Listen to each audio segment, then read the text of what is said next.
Bienvenidos a esta entrevista. Hoy estamos con el abogado Raúl Morlás. Bienvenido, abogado. Él es especializado en ciencias penales y criminología. Bienvenido. Muchas gracias, un saludo a todos los que nos ven por este medio. Es grato para mí conceder esta entrevista y estoy dispuesto a contestar las preguntas que la entrevistadora me va a hacer aquí, la señorita Ana Mayorga. Muchas gracias, abogado. Bueno, empecemos con esta entrevista. ¿Qué influyó en su vida para que decida ser abogado? Bueno, yo nací en un barrio pobre, un barrio suburbano de Guayaquil, el barrio Garay, y mi papá no se había graduado, mi mamá no había terminado la escuela, somos 8 hermanos. Mi mamá aprovechó en la época de Rol 2, que hubo el programa de alfabetización, y se pudo terminar su primaria, su educación primaria, es decir, la escuela. Me acuerdo, y mi papá era una persona que trabajaba en el comercio, es decir, independiente, y se mantenía solo. Y siempre nos inculcó que seamos independientes en nuestras vidas y en nuestros trabajos. Yo estudié en una escuela de mi barrio, cerca de mi casa, la escuela María Luisa Ceballos Zambranos. Me iba a pie, quedaba más o menos como a unas 6 cuadras. Y luego de eso pasé al Colegio Nacional Vicente Rocafuerte. En ese tiempo había que tener padrinos para entrar a ese colegio, y me ayudó un familiar de mi papá que tenía conocidos en ese colegio, y pude finalmente matricularme en el Colegio Nacional Vicente Rocafuerte, y allí me gradué en el año de 1988 en la especialidad de filosóficos sociales. En ese tiempo le llamaban a esa especialidad, estaban dentro de lo que se conoce como humanidades modernas. Habían 3 especialidades en el colegio: físico-matemáticos, químico-biológicos y filosóficos sociales. Escogí la carrera de filosóficos sociales porque me gustaba enseñar, quería ser profesor, pero luego me di cuenta que los profesores en este país eran mal pagados en esa época y siempre vivían reclamando su sueldo. Entonces yo dije, no, me voy a hacer abogado porque puedo servir a la comunidad, a la gente, desde cualquier función de elección popular o desde cualquier función como funcionario público. Y así lo he hecho en mi vida. He ocupado algunos cargos de la función pública, y el último cargo estuve en la asamblea como asesor de comisión. La Asamblea Nacional se maneja a base de comisiones, son 13 comisiones legislativas y yo fui asesor de una comisión. Ese fue mi último cargo, que lo desempeñé en el 2016, y por eso yo me hice abogado, porque a través de la abogacía, aparte de que puedo ayudar a la gente a que reclame sus derechos, a que se haga justicia, a que no se vulneren los derechos, también puedo ocupar y servir a la gente, ocupar cargos públicos y desde allí servir a la gente de esta ciudad de Guayaquil y del Ecuador entero. Ya veo. O sea que tu carrera ha sido secuencial. Tú ya desde pequeño como que tenías decidida tu meta. Sí. Pero tu familia sí estuvo de acuerdo en que seas abogado. ¿Hubo algún problema quizás? No, sí estuvo de acuerdo, porque dicen que en toda familia debe haber un médico y un abogado, lo principal. Un médico para que te cure y un abogado para que te defienda de algún problema que tengas en la vida. Como tú dices que en tu familia eran 8 hermanos, creo, ¿verdad? Sí. ¿Cómo tu papá hacía para sostener a tantos?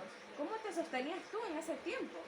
Mi papá trabajaba en el comercio, y siempre el comercio ha sido ganar diario. Mi papá tenía un buen negocio y nos podía mantener a todos. Mis hermanas estudiaron en colegio particular, solamente las mujeres, y nosotros los varones sin escuela y colegio fiscal.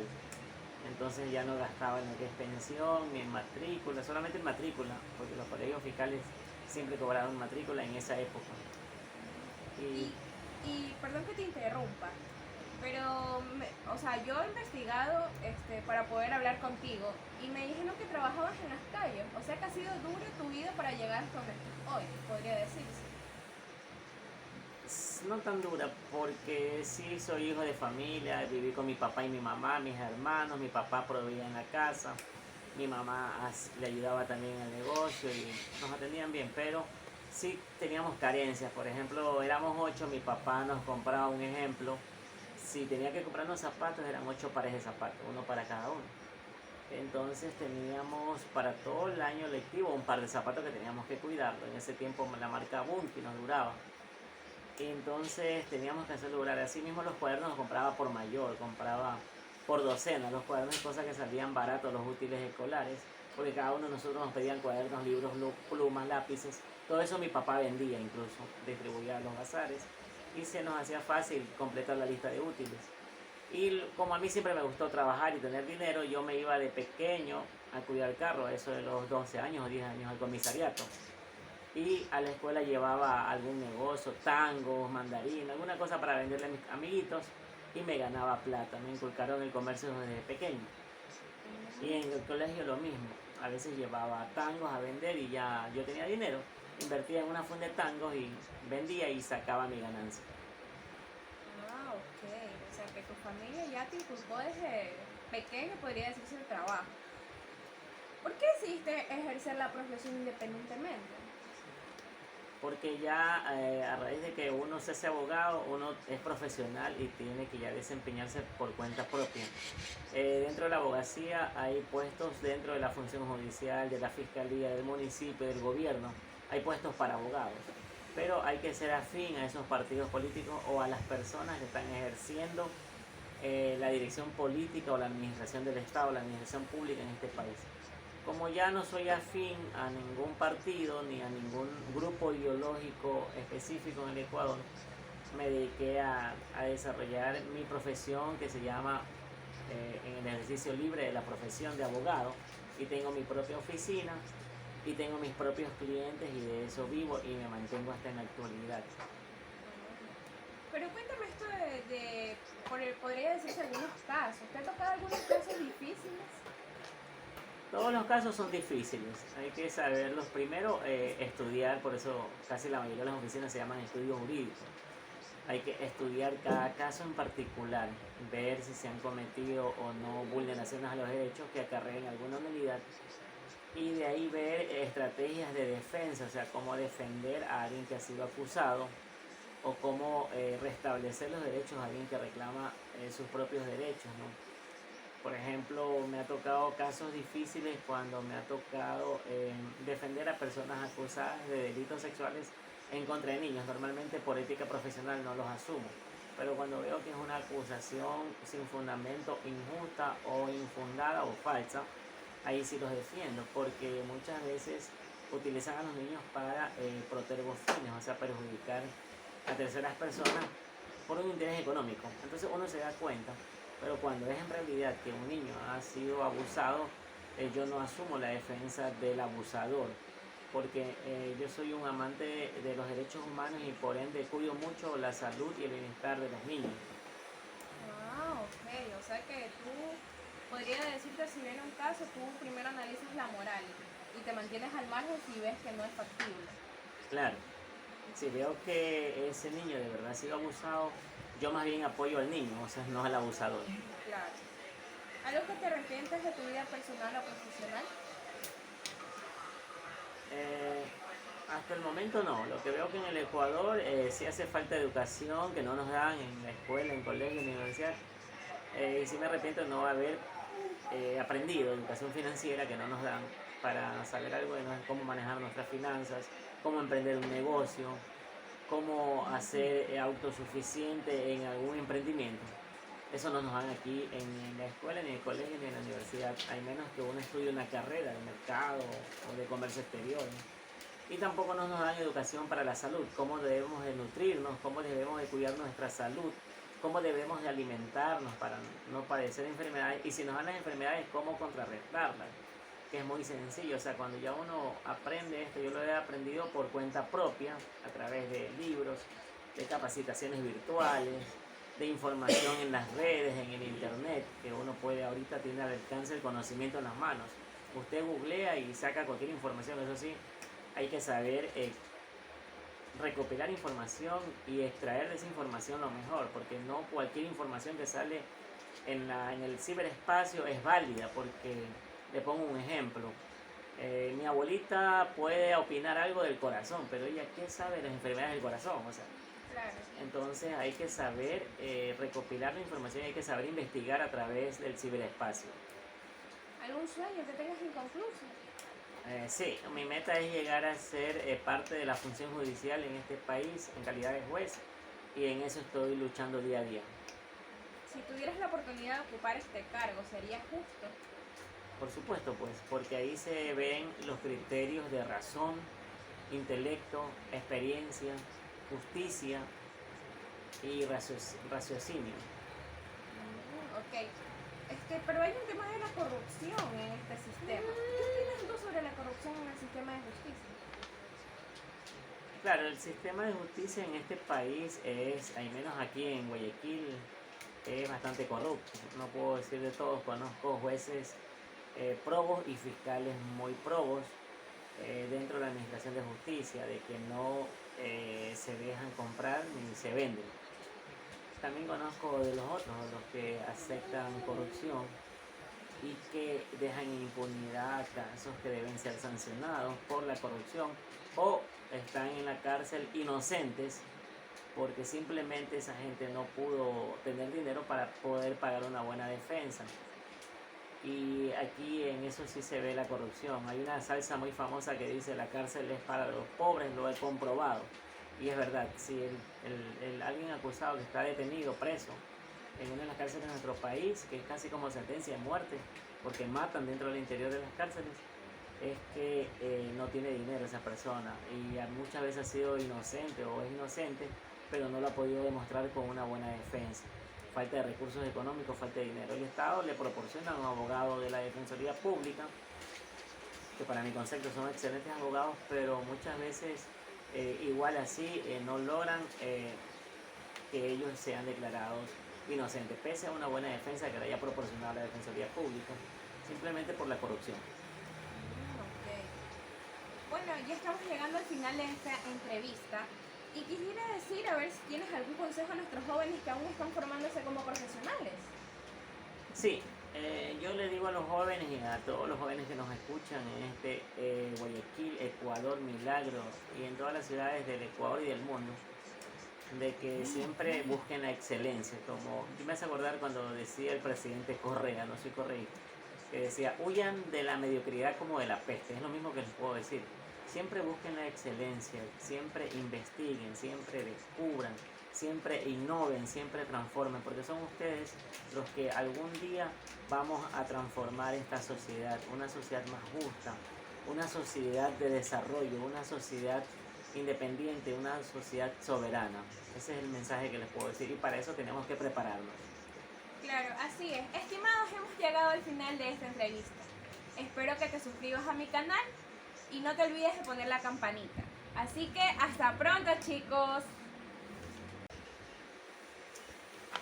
Bienvenidos a esta entrevista. Hoy estamos con el abogado Raúl Morlás. Bienvenido, abogado. Él es especializado en ciencias penales y criminología. Bienvenido. Muchas gracias, un saludo a todos los que nos ven por este medio. Es grato para mí conceder esta entrevista y estoy dispuesto a contestar las preguntas que la entrevistadora me va a hacer aquí, la señorita Ana Mayorga. Muchas gracias, abogado. Bueno, empecemos con esta entrevista. ¿Qué influyó en su vida para que decida ser abogado? Bueno, yo nací en un barrio pobre, en un barrio suburbano de Guayaquil, el barrio Garay, y mi papá no se había graduado, mi mamá no había terminado la escuela, somos 8 hermanos. Mi mamá aprovechó en la época de Rol 2, que hubo el programa de alfabetización, y se pudo terminar su primaria, su educación primaria, es decir, la escuela. Me acuerdo, y mi papá era una persona que trabajaba en el comercio, es decir, independiente y se mantenía solo. Y siempre nos inculcó que seamos independientes en nuestras vidas y en nuestros trabajos. Yo estudié en una escuela de mi barrio, cerca de mi casa, la escuela María Luisa Ceballos Zambranos. Me iba a pie, quedaba más o menos como a unas 6 cuadras. Y luego de eso pasé al Colegio Nacional Vicente Rocafuerte. En ese tiempo había que tener padrinos para entrar a ese colegio. Y me ayudó un familiar de mi papá que tenía conocidos en ese colegio. Y pude finalmente matricularme en el Colegio Nacional Vicente Rocafuerte y allí me gradué en el año de 1988 en la especialidad de filosóficos sociales. En ese tiempo le llamaban a esa especialidad, estaban dentro de lo que se conoce como humanidades modernas. Habían 3 especialidades en el colegio: físico-matemáticos, químico-biológicos y filosóficos sociales. Escogí la carrera de filosóficos sociales porque me gustaba enseñar, quería ser profesor, pero luego me di cuenta que los profesores en este país eran mal pagados en esa época y siempre vivían reclamando su sueldo. Entonces yo dije, no, me voy a hacer abogado porque puedo servir a la comunidad, a la gente desde cualquier función de elección popular o desde cualquier función como funcionario público, y así lo he hecho en mi vida. He ocupado algunos cargos de la función pública y el último cargo estuve en la asamblea como asesor de comisión. La Asamblea Nacional se maneja a base de comisiones, son 13 comisiones legislativas y yo fui asesor de una comisión. Ese fue mi último cargo, que lo desempeñé en el 2016, y por eso yo me hice abogado, porque a través de la abogacía, aparte de que puedo ayudar a la gente a que reclame sus derechos, a que se haga justicia, a que no se vulneren los derechos, también puedo ocupar y servir a la gente, ocupar cargos públicos y desde allí servir a la gente de esta ciudad de Guayaquil y del Ecuador entero. Ya veo. O sea que tu carrera ha sido secuencial. Tú ya desde pequeño como que tenías decidida tu meta. Sí. Pero tu familia sí estuvo de acuerdo en que seas abogado. ¿Hubo algún problema quizás? No, sí estuvo de acuerdo, porque dicen que en toda familia debe haber un médico y un abogado, lo principal. Un médico para que te cure y un abogado para que te defienda de algún problema que tengas en la vida. Como tú dices que en tu familia eran 8 hermanos, creo, ¿verdad? Sí. ¿Cómo tu papá hacía para sostener a tantos? ¿Cómo te sostenías tú en ese tiempo? Mi papá trabajaba en el comercio y siempre el comercio ha sido ganar diario. Mi papá tenía un buen negocio y nos podía mantener a todos. Mis hermanas estudiaron en colegio particular, solamente las mujeres, y nosotros los varones sin escuela y colegio fiscal. Entonces ya no gastaba en lo que es pensión ni en matrícula, solamente en matrícula, porque los colegios fiscales siempre cobraban matrícula en esa época. Y perdón que te interrumpa, pero, o sea, yo he investigado para poder hablar contigo y me dijeron que trabajabas en las calles, o sea que ha sido dura tu vida para llegar hasta donde estás hoy, podría decirse. No tan dura, porque sí soy hijo de familia, viví con mi papá y mi mamá, mis hermanos. Mi papá proveía en la casa, mi mamá le ayudaba también en el negocio y nos atendían bien, pero sí teníamos carencias. Por ejemplo, éramos 8, mi papá nos compraba, un ejemplo, si tenía que comprarnos zapatos, eran 8 pares de zapatos, uno para cada uno. Entonces teníamos para todo el año lectivo un par de zapatos que teníamos que cuidarlo. En ese tiempo la marca Bunky nos duraba.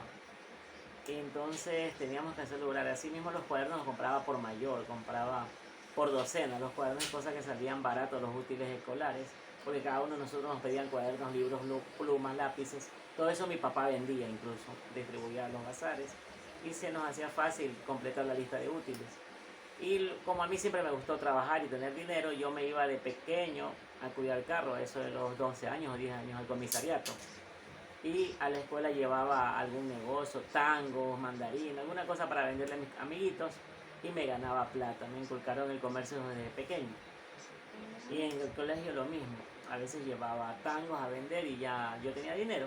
Invertía en una funda de tangos y vendía y sacaba mi ganancia. Ah, ok. O sea que tu familia ya te inculcó desde pequeño, podría decirse, el trabajo. ¿Por qué decidiste ejercer la profesión independientemente? Porque ya a raíz de que uno se hace abogado, uno es profesional y tiene que ya desempeñarse por cuenta propia. Dentro de la abogacía hay puestos dentro de la función judicial, de la fiscalía, del municipio, del gobierno. Hay puestos para abogados, pero hay que ser afín a esos partidos políticos o a las personas que están ejerciendo la dirección política o la administración del Estado, la administración pública en este país. Como ya no soy afín a ningún partido ni a ningún grupo ideológico específico en el Ecuador, me dediqué a desarrollar mi profesión, que se llama en el ejercicio libre de la profesión de abogado, y tengo mi propia oficina y tengo mis propios clientes y de eso vivo y me mantengo hasta en la actualidad. Pero cuéntame esto podría decirse algunos casos. ¿Te ha tocado algunos casos difíciles? Todos los casos son difíciles, hay que saberlos. Primero, estudiar, por eso casi la mayoría de las oficinas se llaman estudios jurídicos. Hay que estudiar cada caso en particular, ver si se han cometido o no vulneraciones a los derechos que acarreen alguna nulidad, y de ahí ver estrategias de defensa, o sea, cómo defender a alguien que ha sido acusado o cómo restablecer los derechos a alguien que reclama sus propios derechos, ¿no? Por ejemplo, me ha tocado casos difíciles cuando me ha tocado defender a personas acusadas de delitos sexuales en contra de niños. Normalmente por ética profesional no los asumo, pero cuando veo que es una acusación sin fundamento, injusta o infundada o falsa, ahí sí los defiendo, porque muchas veces utilizan a los niños para protervos fines, o sea, perjudicar a terceras personas por un interés económico. Entonces uno se da cuenta, pero cuando es en realidad que un niño ha sido abusado, yo no asumo la defensa del abusador, porque yo soy un amante de los derechos humanos y por ende cuido mucho la salud y el bienestar de los niños. Ah, ok. O sea que tú, podría decirte, si viene un caso, tú primero analizas la moral y te mantienes al margen si ves que no es factible. Claro, si veo que ese niño de verdad ha sido abusado, yo más bien apoyo al niño, o sea, no al abusador. Claro. ¿Algo que te arrepientes de tu vida personal o profesional? Eh, Hasta el momento no. Lo que veo que en el Ecuador sí hace falta educación que no nos dan en la escuela, en colegio, en la universidad. Y sí me arrepiento de no haber aprendido educación financiera que no nos dan para saber algo de cómo manejar nuestras finanzas, cómo emprender un negocio, cómo hacer autosuficiente en algún emprendimiento. Eso no nos dan aquí en la escuela, ni en el colegio, ni en la universidad, al menos que uno estudie una carrera de mercado o de comercio exterior, ¿no? Y tampoco nos dan educación para la salud, cómo debemos de nutrirnos, cómo debemos de cuidar nuestra salud, cómo debemos de alimentarnos para no padecer enfermedades, y si nos dan las enfermedades, cómo contrarrestarlas, que es muy sencillo. O sea, cuando ya uno aprende esto, yo lo he aprendido por cuenta propia, a través de libros, de capacitaciones virtuales, de información en las redes, en el internet, que uno puede ahorita tener al alcance el conocimiento en las manos. Usted googlea y saca cualquier información, eso sí, hay que saber recopilar información y extraer de esa información lo mejor, porque no cualquier información que sale en el ciberespacio es válida, porque le pongo un ejemplo. Mi abuelita puede opinar algo del corazón, pero ella, ¿qué sabe de las enfermedades del corazón? O sea, Claro. entonces hay que saber recopilar la información y hay que saber investigar a través del ciberespacio. ¿Algún sueño que tengas inconcluso? Sí, mi meta es llegar a ser parte de la función judicial en este país en calidad de juez, y en eso estoy luchando día a día. Si tuvieras la oportunidad de ocupar este cargo, ¿sería justo? Por supuesto, pues, porque ahí se ven los criterios de razón, intelecto, experiencia, justicia y raciocinio. Ok. Pero hay un tema de la corrupción en este sistema. ¿Qué opinas tú sobre la corrupción en el sistema de justicia? Claro, el sistema de justicia en este país es, al menos aquí en Guayaquil, es bastante corrupto. No puedo decir de todos, conozco jueces probos y fiscales muy probos dentro de la administración de justicia, de que no se dejan comprar ni se venden. También conozco de los otros, los que aceptan corrupción y que dejan en impunidad casos que deben ser sancionados por la corrupción, o están en la cárcel inocentes porque simplemente esa gente no pudo tener dinero para poder pagar una buena defensa. Y aquí en eso sí se ve la corrupción. Hay una salsa muy famosa que dice: la cárcel es para los pobres, lo he comprobado. Y es verdad, si alguien acusado que está detenido, preso, en una de las cárceles de nuestro país, que es casi como sentencia de muerte, porque matan dentro del interior de las cárceles, es que no tiene dinero esa persona, y muchas veces ha sido inocente o es inocente, pero no lo ha podido demostrar con una buena defensa. Falta de recursos económicos, falta de dinero. El Estado le proporciona a un abogado de la Defensoría Pública, que para mi concepto son excelentes abogados, pero muchas veces igual así no logran que ellos sean declarados inocentes, pese a una buena defensa que le haya proporcionado la Defensoría Pública, simplemente por la corrupción. Ok. Bueno, ya estamos llegando al final de esta entrevista y quisiera decir, a ver si tienes algún consejo a nuestros jóvenes que aún están formándose como profesionales. Sí, yo le digo a los jóvenes y a todos los jóvenes que nos escuchan en Guayaquil, Ecuador, Milagro y en todas las ciudades del Ecuador y del mundo, de que siempre busquen la excelencia. Como yo me hace acordar cuando decía el presidente Correa, no soy correísta, que decía, huyan de la mediocridad como de la peste. Es lo mismo que les puedo decir. Siempre busquen la excelencia, siempre investiguen, siempre descubran, siempre innoven, siempre transformen, porque son ustedes los que algún día vamos a transformar esta sociedad, una sociedad más justa, una sociedad de desarrollo, una sociedad independiente, una sociedad soberana. Ese es el mensaje que les puedo decir y para eso tenemos que prepararnos. Claro, así es. Estimados, hemos llegado al final de esta entrevista. Espero que te suscribas a mi canal y no te olvides de poner la campanita. Así que hasta pronto, chicos.